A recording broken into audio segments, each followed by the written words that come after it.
اور ایک بدقسمتی ضرور ہے کہ لاسٹ 10 مئی کی جو ہماری میٹنگ ہوئی مظفر آباد میں، میرے ساتھ کافی میں نے میڈیا کو دی بھی ہے، تو مجھے ایک نیا ڈیمانڈ دیا گیا، اور وہ آٹھ ڈیمانڈ اس میں شامل تھے ان ایڈیشن ٹو لاسٹ 38 کہ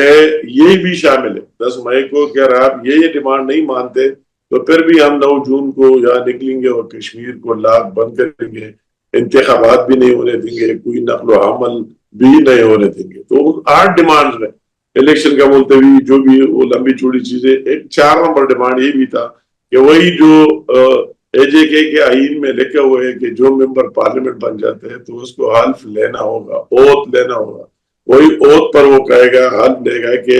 میں پاکستان کا وفادار رہوں گا۔ انہوں نے یہ بھی لکھ دیا کہ پاکستان کی وفاداری کا شک بھی نکالے، پاکستان کی یہ پاکستان کا لفظ ہی نکالے، اچھا دس از ناٹ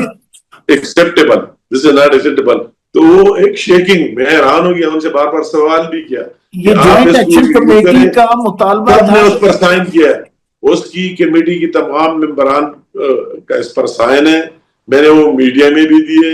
آپ کو کاپی چاہیے آپ کو بھی دیں گا، سارے کمیٹی کے ممبران کے اس پر سائن کیے، اور مجھے کہا گیا کہ وہ 38 کے ساتھ یہ 8 ڈیمانڈ ایڈ کرے۔ میں نے ان کے ساتھ مسکراتے ہوئے کہا پھر تو یہ ڈیمانڈ بھی آ سکتی ہے کہ کل افواج پاکستان مری چلے جائے یا کشمیر میں ضرورت نہیں ہے۔ تو میں نے کہا اس کو ذرا ریویو کرے، دیکھ لے آپ نے ہمیں کیا دیا ہے۔